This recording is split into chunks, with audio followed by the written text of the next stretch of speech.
تقسیم کر کے 4 نشستوں میں اس کو انشاءاللہ مکمل کرنے کی کوشش کریں گے۔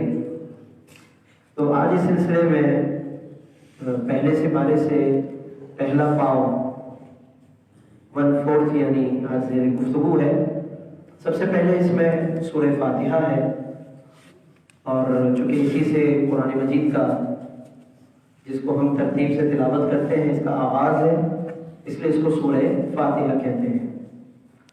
اس کے کئی نام ہیں سورہ فاتحہ کے۔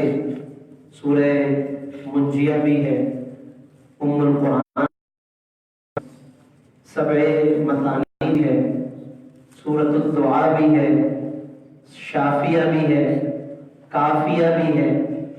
کئی نام اس سورت کو عطا کیے گئے ہیں۔ کافیہ کا مطلب یہ ہے دینے والی ہے، شافیہ مطلب شفا دینے والی ہے، دعا کا مطلب اس میں اللہ نے دعائیں بیان فرمائی۔ ام القرآن کہ قرآن کی اصل ہے، قرآن کی بنیاد ہے، قرآن کے مضامین کا خلاصہ ہے، تو اس طور پر اس کے کئی نام ہیں۔ اور خاص طور پر دعا کے حوالے سے اس سورت کے متعلق یہ تعلیم دی گئی کہ اس سورت کو بطور دعا کی بھی اگر ہم تلاوت کریں اور دعاؤں کی قبولیت کا ذریعہ بھی، نماز جنازہ میں بطور دعا کے پڑھنے کی بھی اجازت دی گئی ہے کہ اگر اس کو نماز جنازہ میں بالفرض اگر کوئی پڑھے تو بطور دعا یعنی دعا کی نیت سے اس کو پڑھنا جائز ہے، اس میں ممانعت نہیں ہے۔ اسی طریقے سے سورۃ الشافیہ اس کو کہتے ہیں، شفا کا باعث ہے کہ اگر بیماروں پر اس کو پڑھا جائے اللہ تبارک و تعالیٰ بیماریوں میں شفا عطا فرماتا ہے۔ ایک صحابی رضی اللہ عنہ جب پورا قافلہ تھا صحابہ کرام کا، اور انہوں نے قوم میں جانے کے بعد جب ان سے بھوک کے سبب کھانا طلب کیا اور انہوں نے مہمان نوازی سے انکار کیا اس قوم نے، اور جب یہ اللہ کے نبی کے صحابہ واپس لوٹنے لگے تو اس قوم کے سردار کو کسی بچھو نے ڈنک مار دی۔ اب وہ تڑپنے لگا، بڑی کوششیں کی لیکن کسی طرح صحیح نہ ہوا، تو پھر وہ بھاگے بھاگے صحابہ کرام کے پاس آئے اور کہنے لگے کہ آپ میں سے کوئی ہو جو اس کا علاج کر دے۔ ایک صحابی تیار ہوئے اور انہوں نے کہا کہ میں تیار ہوں، لیکن اس شرط پر کہ تم ہمیں 30 بکریاں دو گے۔ وہ راضی ہو گئے، جب ان کا سردار مشکل میں تھا وہ راضی ہو گئے۔ پھر یہ صحابی رضی اللہ عنہ گئے وہاں پر اور انہوں نے جا کر کے سورہ فاتحہ پڑھی اور اس کو دم کیا، تو اللہ نے اس کی برکت سے اسے شفا عطا فرما دی۔ یہ بعد میں صحابہ میں یہ رہا کہ ہم یہ بکریاں کھا سکتے ہیں یا نہیں، یہ ان کا تقویٰ تھا کہ بکریاں بھوک کی کیفیت بھی تھی، سفر میں تھے، سب کچھ تھا، لیکن ہم یہ دیکھیں تقویٰ اور پرہیزگاری کہ پھر بھی خوف خدا ہے کہ ہم یہ کھا سکتے ہیں۔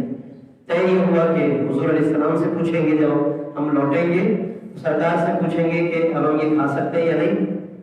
پھر جب واپس آئے مدینہ طیبہ میں اور حضور علیہ السلام کی خدمت میں سارا واقعہ عرض کیا، تو اس وقت حضور علیہ السلام نے فرمایا کہ خود بھی کھاؤ اور مجھے بھی اس میں شامل کرو۔ یعنی حضور نے اس لیے فرمایا تاکہ انہیں دل میں کسی قسم کی کراہت نہ رہے، اور حضور علیہ السلام نے بھی اس کو تحمل فرمایا۔ تو یہ سورۃ الشفا ہے، سورہ شافیہ ہے، اور چونکہ آج کی یہ جو محفل ہے آیت کریمہ کا ورد ہوتا ہے یہاں پر اللہ ہر اتوار کو، تو دعا کی بھی محفل ہوتی ہے۔ تو سورہ فاتحہ کے بارے میں فرمایا کہ اس کو 100 مرتبہ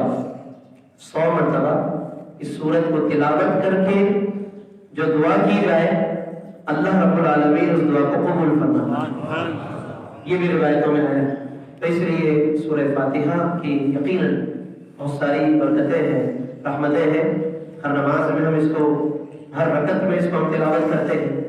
اللہ نے اس میں اپنی حمد بھی بیان فرمائی، اپنی رحمت کو بھی بیان فرمایا، قیامت کا بھی ذکر فرمایا، عبادت کا بھی ذکر فرمایا، اور اپنی ذات سے مدد طلب کرنے کا بھی ذکر فرمایا۔ ارشاد فرمایا کہ ایاک نعبد و ایاک نستعین، ہم تیری ہی عبادت کریں۔ اگر دعائیہ انداز ہو تو پھر ترجمہ یہ ہوگا کہ رب ہم تیری ہی عبادت کریں، و ایاک نستعین، اور تجھی سے تیری ہی عبادت کریں، تجھی سے مدد چاہیں۔ اس کی تفصیل میں علماء نے لکھا ہے کہ اللہ ہی سے مدد طلب کرنے کا مطلب یہ ہے کہ اللہ نے جو ذرائع مقرر فرما دیے تو ان کو اللہ کی طرف سے ایک ذریعہ سمجھ کر، اللہ کی طرف سے ایک ذریعہ اور وسیلہ جان کر ان ذرائع کی طرف لوٹنا بھی اللہ ہی کی طرف لوٹنا ہے، کیونکہ وہ ذریعہ بھی اللہ ہی نے پیدا فرمایا۔ تو اللہ نے گویا کہ یہ کہہ کر کہ اللہ ہی سے مدد طلب کی جائے، اس کا مطلب یہ کہ نیت اللہ ہی کی طرف کی ہو۔ لہذا اگر کوئی اللہ کے نبی کی طرف رجوع کرتا ہے، اللہ کے کسی اور ایسا وسائل یا ذرائع جو اللہ نے پیدا فرمائے اس کی طرف رجوع کرتا ہے، اور ایمان یہ ہے کہ یہ اللہ ہی کی عطا سے میرے لیے ایک ذریعہ ہے، میرے لیے ایک وسیلہ ہے، تو یہ اللہ ہی سے مدد طلب کرنا کیا ہے۔ علماء مفسرین نے اس بات کو اپنی کتابوں میں تفاسیر میں واضح طور پر اس کو بیان کرنا۔ ہاں اگر خدا نخواستہ کوئی غیر اللہ سے مدد مانگے اور یہ سمجھے کہ یہ ذاتی طاقت ہے، اس کی ذاتی قوت ہے اس کی، اور اللہ کے بغیر اب یہ مدد کرے گا، یقیناً یہ نہ صرف غلط ہے بلکہ پھر یہ بندے کو کفر کی طرف لے جائے گا۔ تو یہ تمام تمہید کے بعد پھر بندہ دعا کرے اہدنا الصراط المستقیم، کہ ہمیں سیدھے راستے پر چلا۔ اس سے دعا کا ادب بھی پتہ چلا کہ دعا ڈائریکٹ شروع کرنے کے بجائے پہلے کوشش کریں کہ اللہ کی حمد کریں، زیادہ سے زیادہ اللہ کی تعریف کریں، پھر حضور السلام پر درود و سلام پڑھیں، کیونکہ حضور پر درود پڑھنا بھی اللہ ہی کی حمد ہے۔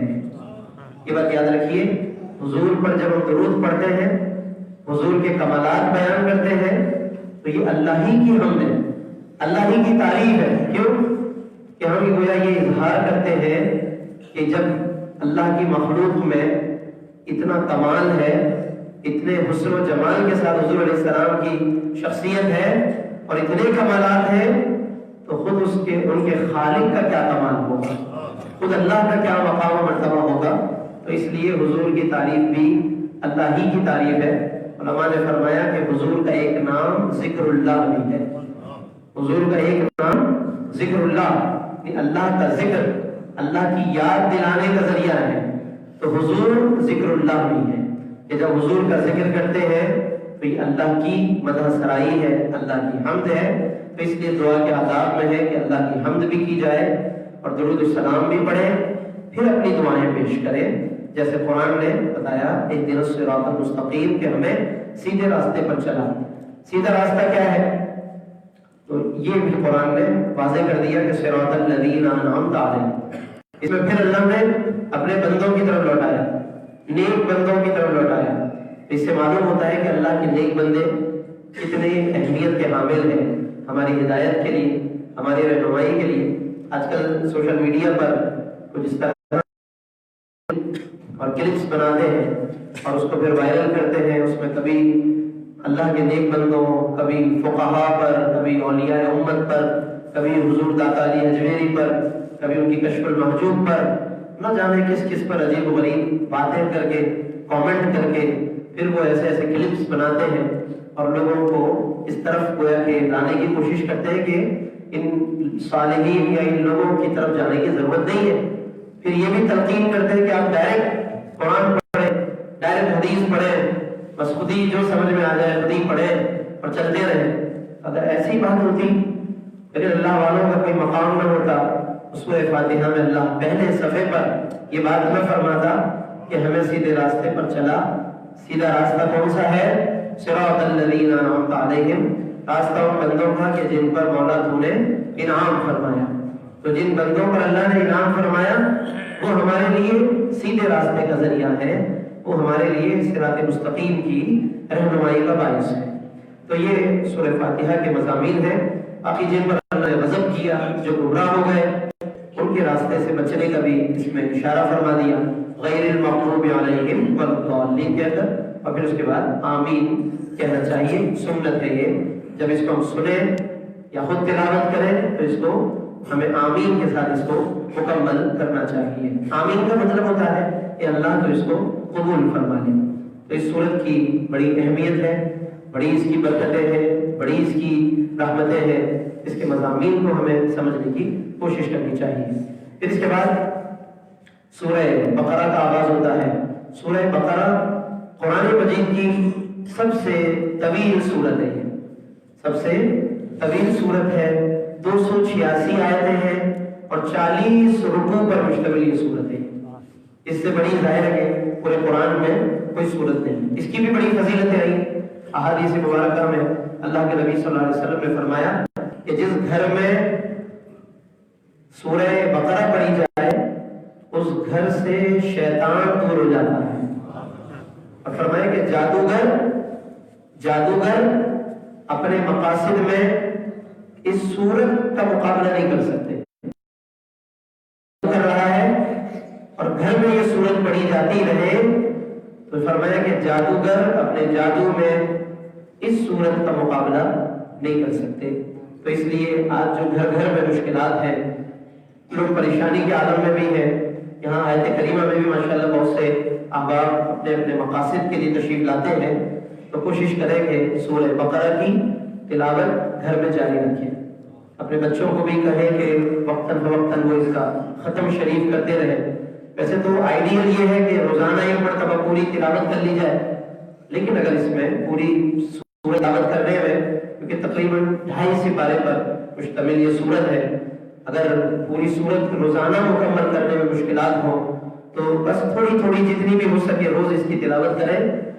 یقیناً اس کی آیتیں جب پڑھی جائیں گی گھر میں در و دیوار اس کے گواہ بنیں گے، اس کی برکتوں سے فیضیاب ہوں گے انشاءاللہ، تو اس کی برکتیں حاصل ہوں گی۔ پھر جب ایک مرتبہ ختم شریف ہو جائے تو پھر دوبارہ اس کو شروع کریں، یعنی گھر میں اس کا تسلسل رکھیں، اپنی بچیوں کو کہیں، خواتین کو کہیں، خود پڑھیں، بچوں کو کہیں، جو بھی گھر میں اس کا تسلسل جاری رکھیں۔ سورہ یاسین کی تلاوت گھر میں رکھا کریں، سورہ ملک کی تلاوت رکھا کریں، سورہ بقرہ کی تلاوت رکھا کریں، بڑی بابرکت صورتیں ہیں۔ اور سورہ بقرہ کے بارے میں فرمایا گیا کہ یہ غمامتانی، یعنی قیامت کے دن فرمایا کہ یہ 2 صورتیں، یعنی سورہ بقرہ اور آگے سورہ آل عمران آ رہا ہے، ان کا ایک حدیث میں حضور علیہ السلام نے اکٹھے ذکر فرمایا، اور فرمایا کہ قیامت کے دن یہ دونوں صورتیں، سورہ بقرہ اور سورہ آل عمران، فرمایا کہ دونوں صورتیں قیامت کے دن آئیں گی۔ کس طرح آئیں گی؟ کأنہما غمامتان، یہ دونوں صورتیں سایہ کرنے والے بادل بن کر آئیں گی، سایہ کرنے والے بادل بن کر آئیں گی اور اپنے پڑھنے والے کو سایہ فراہم کریں گی۔ تو قیامت کے دن اس کی اہمیت اور اجاگر ہوگی اور اس کی برکت ہمیں نظر آئے گی۔ تو اس کا آغاز ہے الف لام میم سے، یہ حروف مقطعات کہلاتے ہیں، کوڈ ورڈ سے، جیسے حبیب و محبوب کے درمیان راز و نیاز کے الفاظ ہوتے ہیں، کوڈ ورڈز ہوتے ہیں، ہماری آپس کی گفتگو میں لوگوں کے کوڈ ورڈز ہوتے ہیں، ہر ایک کو پتہ نہیں ہوتا ہے کیا راز ہے یہ۔ الف لام میم اللہ اور رسول کے درمیان یہ کوڈ ورڈز ہیں، ہمیں نہیں معلوم اس کا مطلب کیا ہے، لیکن سرکار دو عالم صلی اللہ علیہ وسلم کو جب یہ جبریل امین پڑھ کر سناتے تھے تو حضور علیہ السلام بھی اس پر نہیں پوچھتے تھے کہ جبریل آپ نے کیا پڑھ کر سنایا۔ اس کا مطلب یہ ہے کہ جس نے نازل کیا بس اسے معلوم ہے، اور کیا اس نے اپنے حبیب سے بات کی اس محبوب کو معلوم ہے، یہ راز ہے۔ اس لیے علماء اس کا ترجمہ نہیں کرتے یا نیچے پھر الف لام میم لکھ دیتے ہیں، پھر اس کے مضامین کا آغاز ہے۔ تو چونکہ آج ابتدائی طور پر چند ابتدائی رکوع ہماری گفتگو میں شامل ہیں، تو اس میں اللہ رب العالمین نے پہلے تو کتاب کا، اس قرآن کی اہمیت کا بیان فرمایا کہ یہ وہ کتاب ہے جس میں کوئی شک کی گنجائش نہیں، اور ہدی للمتقین، یہ تقوی والوں کے لیے ہدایت ہے۔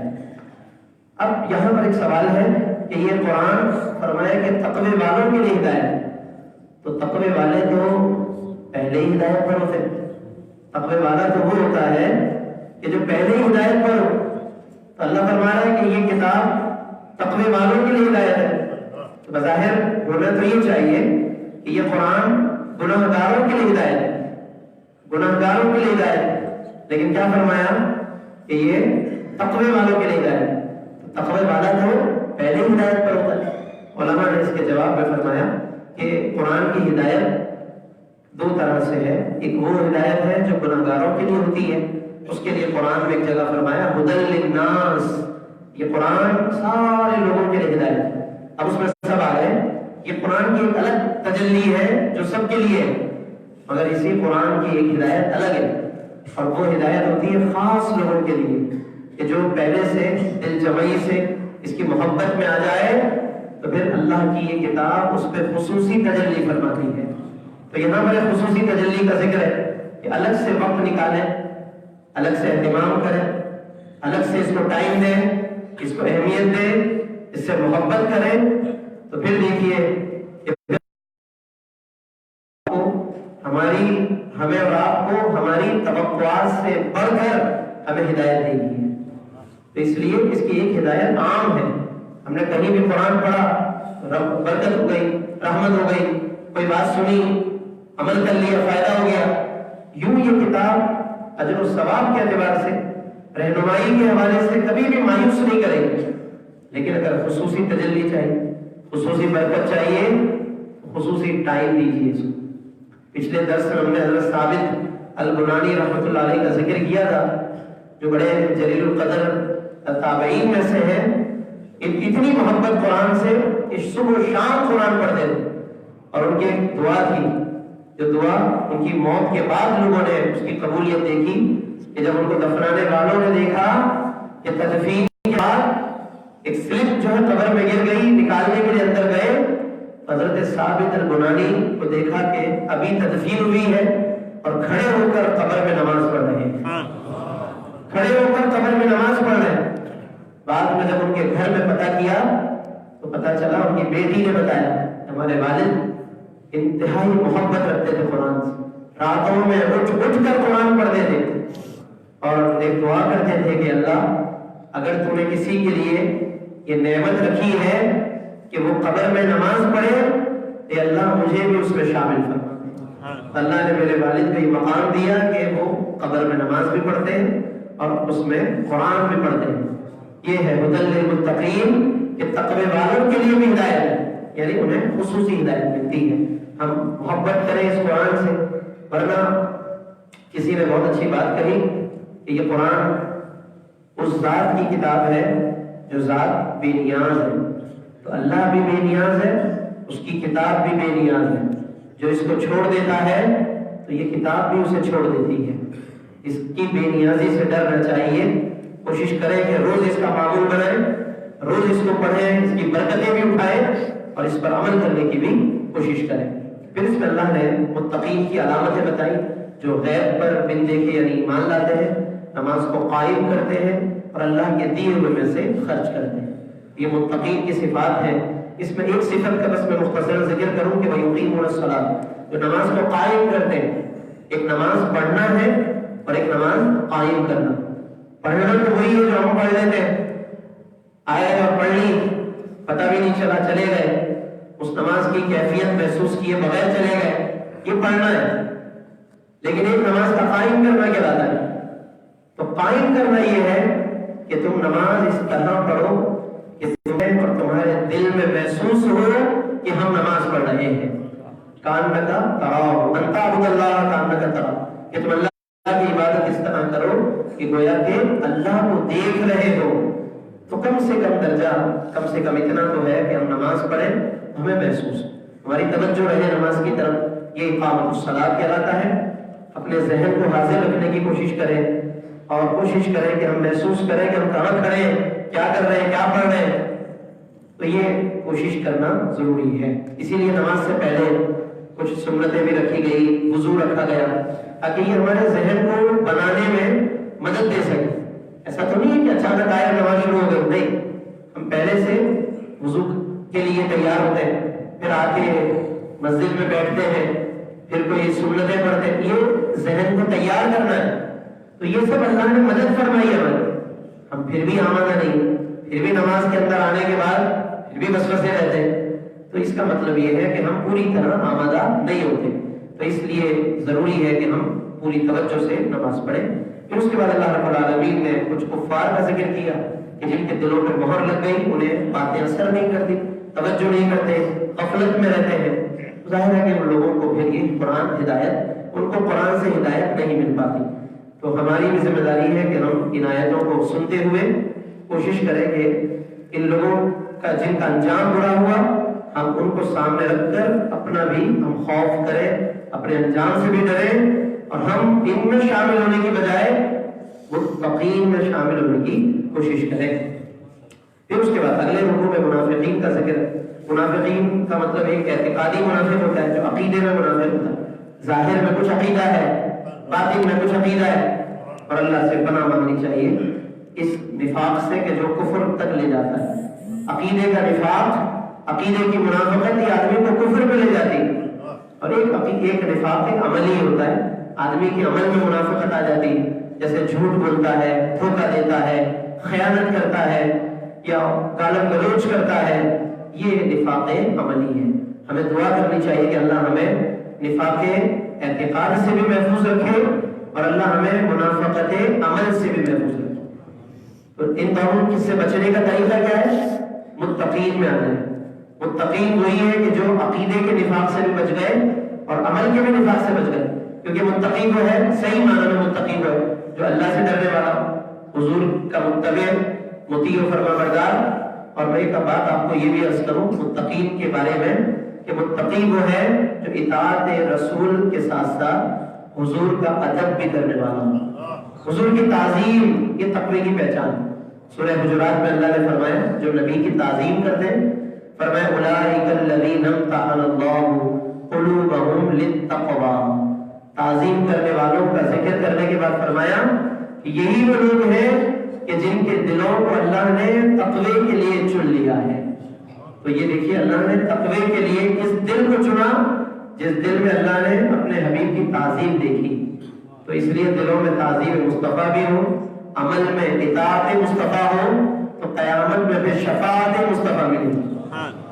دل میں تعظیم مصطفیٰ، عمل میں اطاعت مصطفیٰ، تو قبر میں زیارت مصطفیٰ، اور میدان محشر میں حوض کوثر سے جام مصطفیٰ، اور انشاءاللہ لواء الحمد کے تلے شفاعت مصطفیٰ۔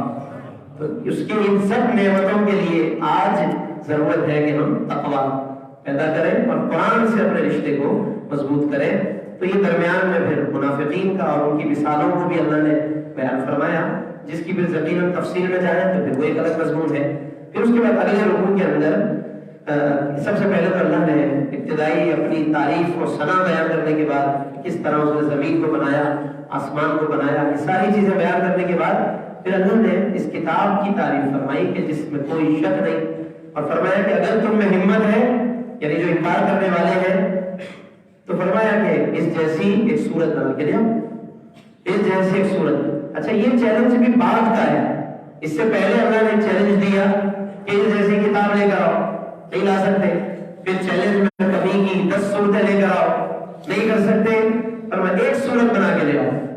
ایک صورت کا مطلب انا اعطیناک الکوثر، ایک چھوٹی صورت وہی ہے، تو اس کی بھی ہمت نہیں کر سکے، کیونکہ اللہ نے فرما دیا فَإِن لَمْ تَفْعَلُوا وَلَن تَفْعَلُوا، اگر تم یہ مثال نہیں لا سکتے، اور فرمایا کہ ہم بتائے دے رہے ہیں کہ تم نہیں لا سکتے، اللہ خود ہی بتا رہا ہے۔ پہلے فرمایا کہ اگر تم نہیں لا سکتے، اور ہم خود کہہ رہے ہیں کہ تم نہیں لا سکتے، تو فرمایا کہ پھر ڈرو، اللہ سے ڈرو، اس کی جہنم سے ڈرو، اور اس قرآن پر ایمان لے کر۔ تو یہ قرآن کا کتنا معجزہ ہے کہ آج اتنا عرصہ گزر گیا، حضور پر جب سے یہ قرآن اترا اس وقت سے لے کر آج تک یہ کھلا چیلنج ہے تمام دنیا کے غیر مسلموں کو، پوری دنیا یہودیت، پوری دنیا عیسائیت، بڑے بڑے اس میں فلاسفر، اسکالرز، پڑھے لکھے لوگ، عربی ماہرین آئے، سب کو چیلنج ہے، لیکن کوئی بھی آج تک اس چیلنج کو پورا نہیں کر سکا۔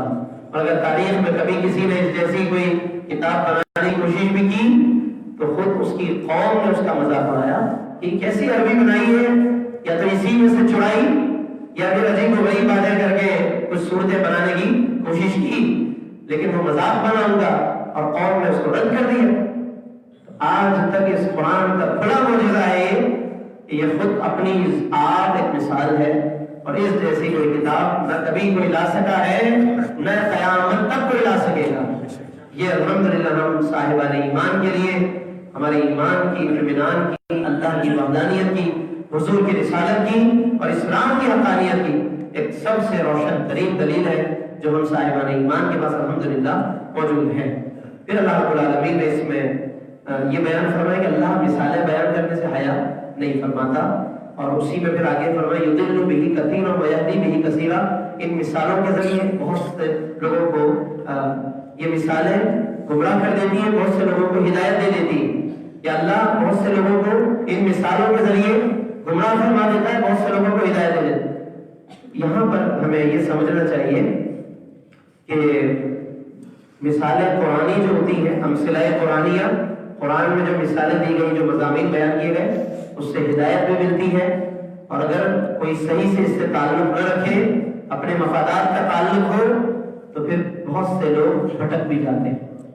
اس لیے ہمیشہ یہ دیکھ کر کہ بھائی فلاں نے مجھے قرآن کا حوالہ دیا ہے، فلاں نے مجھے جی قرآن کا ریفرنس دکھایا، ضروری نہیں ہے کہ وہ بات صحیح کر رہا ہو، کیونکہ قرآن نے بتایا یضل بہ کثیرا، بہت سے لوگ بھٹک بھی جاتے ہیں. اس لیے ہر مرتبہ قرآن کا ریفرنس دیکھ کر یہ سمجھ لینا کہ جو یہ بات کر رہا ہے وہ بات بھی درست ہوگی. تو اس میں ہمیں ضرور غور کرنا چاہیے. اچھے صحیح جو علماء ہیں، مستند ہیں، ان سے اس کو ویریفائی کرانا چاہیے تاکہ ہماری اصلاح ہو سکے. آج بہت سی جگہوں پر اس طرح ایسے ایسے چھوٹے چھوٹے کلپ بنا کر، جو ابھی شروع میں ذکر کیا کہ کبھی داتا علی اجمیری کے بارے میں، کبھی کسی بزرگ کے بارے میں، اور کہتے ہیں جی ان کی کتابیں چلا دو، یہ کر دو، وہ کر دو، اور بس قرآن کھولا اور ایک آیت پڑھ کر سنا دی اور سمجھے کہ استدلال ہو گیا. تو یہ ہمیں سمجھنا چاہیے کہ وہ ضرور کہیں نہ کہیں اس کے اپنے اندر کوئی مسنگ ہے کہ جس کی وجہ سے وہ لوگوں کو بھی گمراہ کر رہا ہے. تو اس لیے ہمیں توجہ رکھنی چاہیے اور قرآن کے معاملے میں ہمیں بہت زیادہ محتاط. اس کے علاوہ میں ایک بات یہ بھی عرض کروں کہ سوشل میڈیا کا استعمال بھی ہمیں احتیاط سے کرنا چاہیے. بہت سے لوگ اپنی اپنی مرضی سے قرآن پر، حدیث پر تبصرے شروع کر دیتے ہیں، جو مرضی آئی کامنٹ کرتے ہیں اور خود ہی سمجھتے ہیں کہ ہم اس قابل ہو رہے ہیں.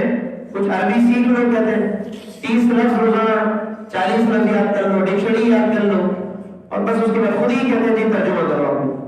اللہ کے بندو، باقاعدہ قرآن ایک ایسی کتاب ہے کہ جس میں بڑا وقت چاہیے. ہاں بے شک آپ اویئرنیس کے لیے، شعور کے لیے، اس سے اپنا ایک تعلق بنانے کے لیے لفظ یاد کریں، لیکن یہ دعویٰ اس کے بعد اگر لوگوں میں یہ دعویٰ پیدا ہو گیا یا لوگوں میں اگر روک تھام نہ کی گئی اور ان کے اندر یہ خدا نخواستہ ایک سمجھ لیں کہ ان کی سوچ یہ بن گئی کہ ہم اس قابل ہو گئے کہ ہم قرآن کی تفسیر کریں، تو کہاں پھر انہیں روک سکیں گے، کہاں اسٹاپ کریں گے؟ ہر ایک گھر میں اپنا اپنا استدلال کرے گا قرآن سے، کیونکہ ہر ایک کے گھر میں قرآن موجود ہے. اور یہاں پر کہاں تک یہ پھر معذرت کا استدلال جائے گا اور لوگ اپنی اپنی منمانی، اپنی اپنی خواہشات کے مطابق پھر عمل کریں گے. میں آپ کو بس عرض کروں ابھی اس بات کو روکنے کے لیے، پھر انشاءاللہ اگلے مضامین، اگلے درس میں اس کو شامل کریں گے. ایک بات عرض کر رہا ہوں کہ حضرت فاروق اعظم رضی اللہ تعالیٰ عنہ ارشاد فرماتے ہیں کہ میں نے سورہ بقرہ، یہ جو آج ہم بات کر رہے ہیں، ابھی تو پوری سورہ بقرہ باقی ہے، بہت مضامین ہے اس میں، یہ تو ابھی کچھ بھی بات نہیں ہوئی، ابھی تو شروعات ہے. حضرت فاروق اعظم فرماتے ہیں کہ میں نے سورہ بقرہ 12 سال میں پڑھی ہے.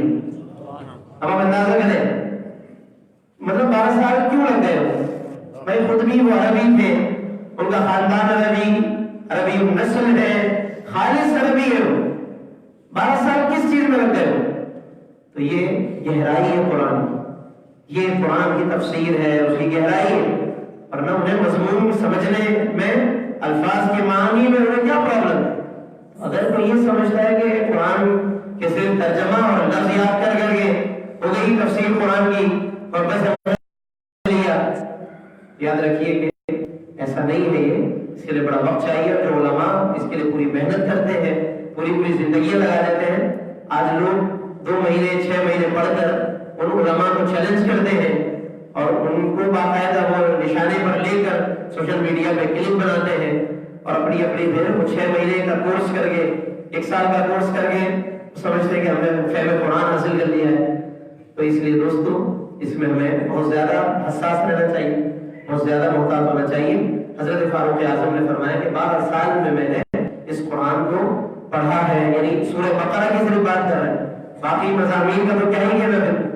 تو اس لیے اس کے لیے ہمیں سنت رسول بھی چاہیے، اتباع محمد مصطفیٰ بھی چاہیے، حضور کی تعظیم و ادب بھی چاہیے، علماء مفسرین کے اقوال کو بھی پیش نظر رکھیں، اور جو بھی واقعات ہیں، اس کی تفاسیر ہیں، شان نزول ہے، وہ ساری چیزیں سامنے رکھ کر پھر کوئی نتیجہ آتا ہے، پھر کوئی تفسیر ہوتی ہے، تو تب جا کر کے پھر اس کے مضامین ہمیں صحیح معنی میں سمجھ میں آتے ہیں۔ ورنہ ہمارے اپنے اندر خواہشات کا طوفان بھی ہے، ہماری اپنی منمانیوں کا بھی مزاج ہوتا ہے، تو جب سب مکس ہوگا تو پھر وہ خالص تفسیر نہیں ہو سکے گی۔